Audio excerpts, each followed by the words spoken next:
Hello everyone, welcome back to Academically. I am doctor Pradeep Patel, program manager Academically, और आज हम discuss करेंगे Australia जाने के लिए स्पेशलिस्ट पाथवे के बारे में। तो स्पेशलिस्ट पाथवे है क्या? अगर आपने इंडिया में एमबीबीएस की और उसके बाद आपने इंडिया से एमडी और एमएस भी कर लिया और अब आपका मन कर रहा है कि मुझे ऑस्ट्रेलिया जाना है, तो हम कैसे जाएंगे? तो उसके लिए है स्पेशलिस्ट पाथवे। सबसे पहले समझते हैं कि उसकी एलिजिबिलिटी क्या है। जनरली इंडिया को छोड़ के हर जगह एमडी या एमएस 4 या उससे ज्यादा साल का हो, इवन पाकिस्तान में भी। तो इंडिया में हमारा सिस्टम है 3+1, 3 साल का एमडी और एमएस और 1 साल की एसआरसी। उसकी वजह से हम एक 4 साल वाले में एलिजिबल नहीं है। तो इंडियंस के लिए क्या एलिजिबिलिटी है? इंडियंस के लिए एलिजिबिलिटी है 3 साल का एमडी एमएस और उसके बाद 3 साल का कंसल्टेंट एक्सपीरियंस। इसमें आपकी एसआरसी काउंट नहीं होगी। अगर आपने एमडी एमएस किया है और उसके बाद आपने 3 साल एज ए कंसल्टेंट काम किया है तो आप स्पेशलिस्ट पाथ के लिए एलिजिबल हो जाते हैं। आगे देखते हैं कि इसका प्रोसेस क्या रहेगा। सबसे पहले आपको एक ओटीपी फॉर्म सबमिट करना पड़ेगा और उसके बाद आप 7,000 ऑस्ट्रेलियन डॉलर की एक फीस दोगे और उसके बाद आपको एक इंटरव्यू इन्विटेशन आएगा जहाँ पे एक स्पेशलिस्ट पैनल बैठेगी और वो आपका नॉलेज चेक करेगी थ्रू द इंटरव्यू। और उसके बाद आपको एक असेसमेंट स्कोर दिया जाएगा। स्कोर में 3 चीजें हो सकती है कि वो बोल रहे हैं कि आप कंपेटेबल ही नहीं हो, मतलब आप हमारा स्टैंडर्ड मैच नहीं कर पा रहे, या आप पार्शियली कंपेरेबल हो, या आप सब्सटेंशियली कंपेरेबल हो। ये जो लास्ट है सब्सटेंशियल कंपेरेबिलिटी, ये बहुत कम लोगों को मिलता है। मोस्टली लोगों को मिलता है पार्शियल, मोस्टली लोगों को मिलता है पार्शियल कंपेरेबिलिटी। तो इसका क्या मतलब हुआ और इसके बाद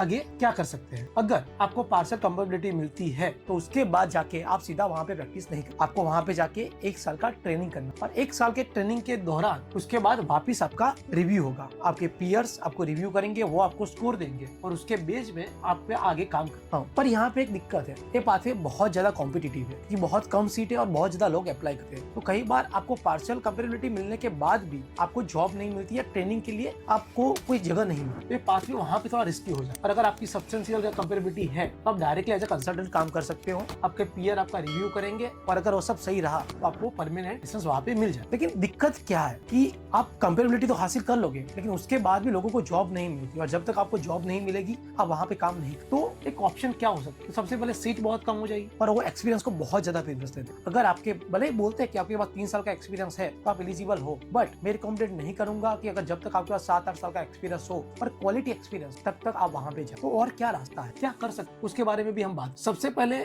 आपने अगर रिसेंटली एमडी कंप्लीट किया है और आपके पास ज्यादा एक्सपीरियंस नहीं है तो आप स्टैंडर्ड पाथवे के, अगर आपने रिसेंटली एमडी कंप्लीट किया है तो आप स्टैंडर्ड पाथवे के थ्रू जाओ। आप एएमसी 1 दो और वहाँ पे जॉब फाइंड करना शुरू करो। आप जब वहाँ पे जॉब करोगे तो आपका वहाँ का लोकल एक्सपीरियंस आ जाएगा और उसके बाद आप स्पेशलिस्ट पाथवे के लिए अप्लाई कर पाओगे कि अब आपके पास लोकल एक्सपीरियंस है, वहाँ के लोकल डॉक्टर का रेफरेंस भी है। तो ये चीजें आपके लिए बहुत ज्यादा आसान हो जाएगी। तो हमें ये पाथवे क्यों चूज करना चाहिए? सीधी सी बात है कि एग्जाम थोड़ा इजी हो जाएगा क्योंकि एएमसी जो है वो एमबीबीएस लेवल के लिए और आपने ऑलरेडी एमडी एमएस कर लिया है तो एग्जाम थोड़ा इजी है। साथ में आपको इंग्लिश का एग्जाम देना पड़ेगा, आईएसटी वगैरह, तो वो इतना बड़ा टास्क है नहीं अगर इंडियन डॉक्टर के लिए देखा जाए क्योंकि हमारा करिकुलम इंग्लिश। के बाद आप ऑस्ट्रेलियन सिस्टम के बारे में भी जान लोगे, लोकल रेफरेंस मिल जाएंगे और कंसल्टेंट का सपोर्ट मिल जाएगा। तो आप फिर इजीली जा पाओगे अपनी स्पेशलिस्ट के बारे में। हाँ, थोड़ा देर लगेगा पर यहाँ पे आपकी चांस बहुत ज्यादा हायर हो जाएंगे। तो अगर आप स्पेशलिस्ट हो और आपके पास बहुत ज्यादा एक्सपीरियंस नहीं है तो मेरी एडवाइस यही रहेगी कि आप स्टैंडर्ड पाथवे के थ्रू जाओ, वहाँ पे काम करो और फिर अपनी स्पेशलिटी वहाँ पे जाके आगे बढ़ाओ। Thank you for listening to me. Have a nice day.